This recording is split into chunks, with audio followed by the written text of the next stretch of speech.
Dando continuidade ao nosso estudo da isomeria, hoje a gente vai falar sobre a isomeria espacial. Isomeria espacial é aquela que pode ser explicada por meio de estruturas espaciais, ou seja, pelo modo como a molécula é no espaço, como ela é vista no espaço. E essa isomeria espacial é também chamada de estereoisomeria. E ela pode ser dividida em geométrica e óptica. E a gente vai ver cada uma delas. E agora a gente vai falar um pouco da isomeria óptica. Para tentar compreender por que ocorre isomeria óptica, façamos inicialmente algumas comparações visíveis de assimetria, visto ser tal conceito determinante nesse caso. Ou seja, para a gente entender um pouco sobre isomeria óptica, a gente tem que entender um pouco sobre assimetria. E então a gente tem aí, olha só, eu tenho aí uma imagem especular. É como se fosse uma espécie de imagem refletida no espelho. Eu tenho a minha mão. Se eu colocasse, por exemplo, o reflexo da minha mão sobre essa, elas iam ficar iguaizinhas? Veja que eu colocando a minha mão direita sobre a esquerda, elas não são iguais, olha só. Será se no espelho eu fizesse o reflexo da minha? Seria. Se eu colocar a minha mão esquerda em frente ao espelho, ela vai refletir a imagem da minha mão direita. Ela vai ser igual à minha mão direita. E se eu colocar uma sobre a outra? Elas ficam iguais? Não ficam, elas são assimétricas, elas não são simétricas. Veja só, tá? Então, isso daqui que é imagem especular, tá? Como se fosse aí o reflexo da minha mão. Não é possível sobrepor a mão direita sobre a esquerda. Elas são diferentes, ou melhor, são assimétricas. Isso aí foi o que eu acabei de falar, tá? Então, se elas são diferentes, elas são chamadas de assimétricas. Se eu tentar colocar uma sobre a outra.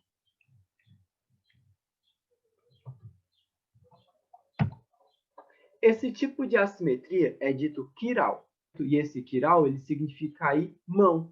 Por que isso? Olha só, eu trago para vocês duas moléculas. Trago aqui para vocês duas moléculas de ácido lático, em que eu tento colocar uma sobre a outra.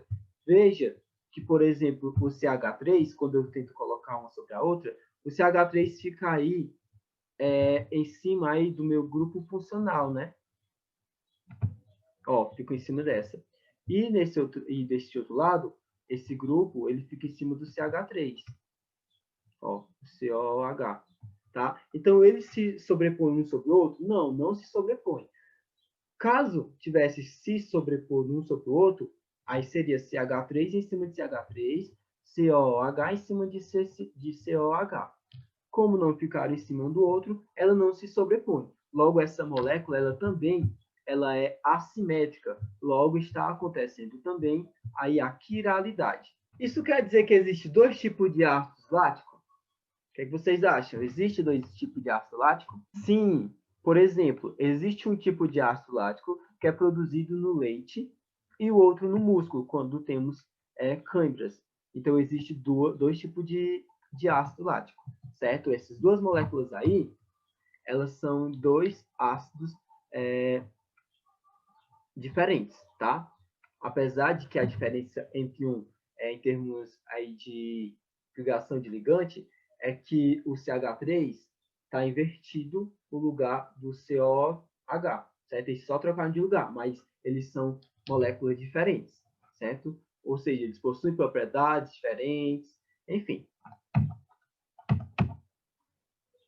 Os ácidos láticos apresentados têm isomeria óptica?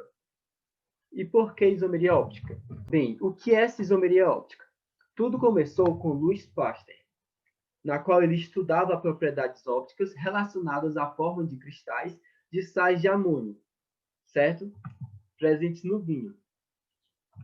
E ele observou, ele pegou esses cristais, ele percebeu que o cristal ele possui duas formas diferentes, certo? Ele possui duas formas diferentes.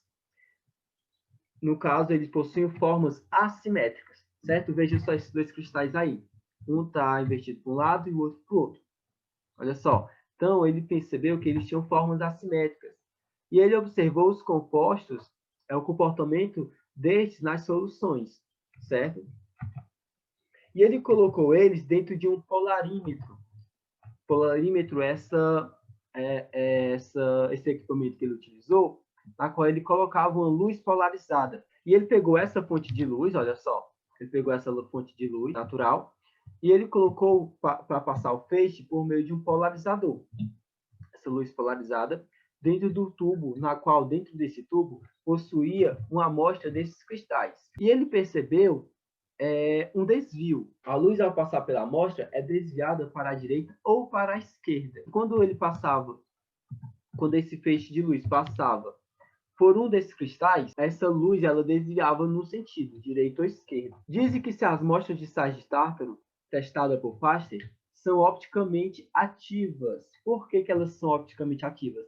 Porque ela fez essa luz polarizada desviar. Se ela não tivesse feito essa luz desviar, ela não seria ativa, mas como ela fez, logo essa é chamada de opticamente ativa. Porque ela fez essa luz polarizada desviar para a esquerda ou para a direita. Lembrando que o Pasteur ele separou os sais em dois grupos, ou seja, ele fez o teste com um e depois ele fez testes com o outro. Ele percebeu que uma amostra desviou a luz para a direita. Isso ele chamou de destrogira.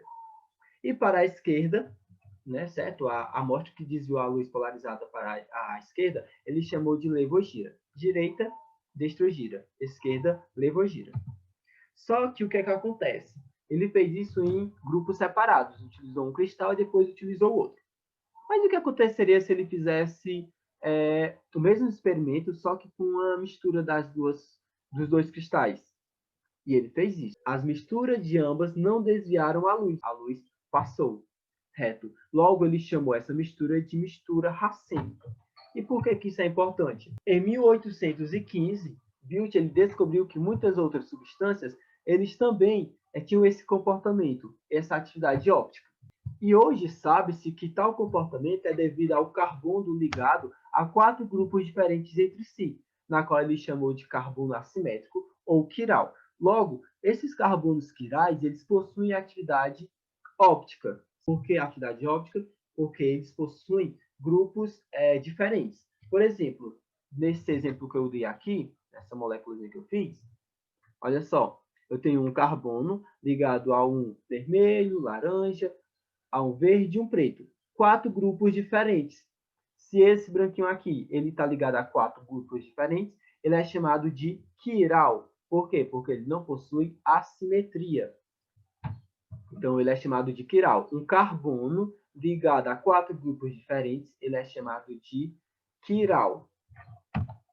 Olha só, aí eu trago novamente o ácido lático, a estrutura dele, na qual o carbono, de um lado, vai estar ligado ao CH3, de outro, COH, de outro, a um OH, hidroxila, e de um outro, ele vai estar ligado ao hidrogênio.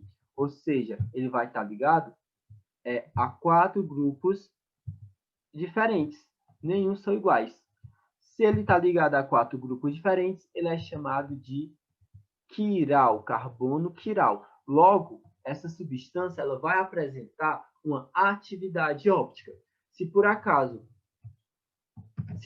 esse carbono ele tivesse ligado, por exemplo, a 2OH, vou colocar aqui o H. Então, se ele tivesse ligado, olha só, 2 hidroxilas, um CH3 e um H, ele seria carbono quiral? Não, não seria. Por quê? Porque ele tem 2 grupos iguais, olha só. Ele tem 2 grupos iguais. Se ele tem 2 grupos iguais, ele não é quiral. Logo, ele é simétrico. Carbono quiral, ele possui grupos diferentes, os 4 grupos diferentes, e ele é assimétrico, ele não possui simetria. Será que uma molécula ela pode apresentar mais de um carbono quiral? O que vocês acham? Sim, uma molécula ela pode apresentar mais de um carbono assimétrico, o que multiplica a quantidade de isômeros ópticos para a mesma forma molecular. Ou seja, eu posso apresentar aí vários isômeros a partir de uma molécula. Vejam aí, eu trago aí para vocês a substância A, aí eu tenho um espelho, então a substância A tem um espelho. Isso daqui é chamado de imagem especular, lembra que é como se fosse a imagem refletida? Pois bem, eu tenho aí a imagem especular. Veja que né, nessa substância A, eu tenho 2 carbonos quirais, olha só. Esse carbono aqui, ele é quiral? Ele está ligado ao COH, ele está ligado a uma hidroxila, ele está ligado a um hidrogênio e ele está ligado a um carbono, outro carbono aqui. Então, ele é quiral, ele apresenta 4 grupos diferentes. E esse outro carbono, ele é quiral? Olha só, ele está ligado a um hidrogênio, a um carbono, um CH3. Veja que a diferença é porque aqui eu tenho um CH3, aqui é um grupo já, um grupo específico. E eu tenho um COOH, também outro grupo. Tá? Então, ele está ligado a 4 grupos diferentes. Logo, ele é um carbono quiral. E a imagem especular dele, olha só, esse composto, veja que como é que eu posso ter grupos diferentes? Eu tenho aqui eles invertidos. A hidroxila trocou de lugar, olha só. O CH3 trocou de lugar. Então, eles são imagem especular? Eu consigo sobrepor esse sobre esse? Não, por que eu não consigo? Se eu sobrepor um sobre o outro, o hidrogênio, ele iria ficar onde? Ele ficaria bem em cima aqui, ó. Certo? Ele ia ficar aqui. E a hidroxila, bem aqui, ó. Então, ele não se sobrepõe um sobre o outro. O CH3 ficaria onde? Esse CH3, ele ficaria bem aqui, ó. Em cima do hidrogênio.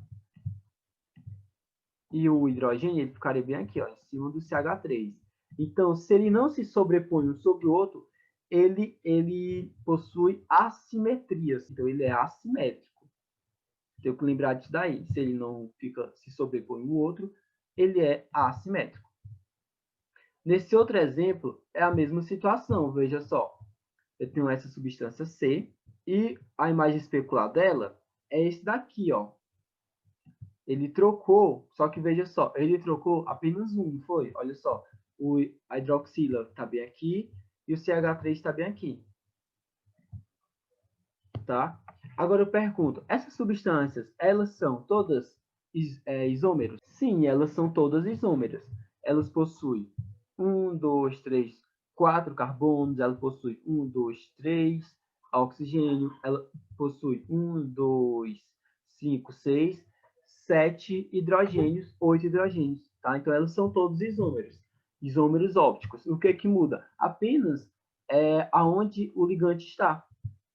Hidroxila, hidroxila, hidroxila, hidroxila, certo? Esse grupo aqui, olha só onde é que eles estão. Então, o que mudou foi apenas a posição deles no espaço. Então, isso é isomeria óptica, a posição deles no espaço dos ligantes. Então, todos aí eles são isômeros entre eles. Enantiômeros. Enantiômeros são exatamente esses isômeros ópticos, tá? Eles são chamados de enantiômeros, beleza? Enantiômeros são esses isômeros ópticos. Então, se eu perguntar quantos enantiômeros apresenta a substância A, eu tenho aí 4 enantiômeros, beleza? 4 isômeros dele. E é importante lembrar que toda substância que apresenta um carbono quiral, ele apresenta pelo menos um enantiômeros, tá? Isso é uma regrinha já, beleza? Sempre que eu tiver um carbono quiral, certo? Um carbono que faz 4 ligações com grupos diferentes, então eu vou ter pelo menos um enantiômero, ou seja, um outro isômero. Concluindo, para conhecer o comportamento químico de uma substância, muitas vezes a forma molecular, a estrutura plana não é suficiente, porque eles apresentam, muitas vezes, estruturas especiais, em que eles vão apresentar isômeros, e esses isômeros apresentam comportamentos químicos diferentes e até fisiológicos diferentes. Isso é o caso, por exemplo, de um medicamento utilizado pelas gestantes, talidomida, na qual é utilizado para enjoo. Contudo, esse talidomida, que está aqui a molécula dele, ela apresentava um isômero. Só que naquela época, os farmacêuticos, químicos, eles não davam tanta atenção a esse tipo de coisa, a esses isômeros. Eles acreditavam que era a mesma molécula, mas não é. Então, aqui a talidomida e o isômero dele. Resultado disso é que, naquela época, muitas gestantes começaram a ter abortos involuntários.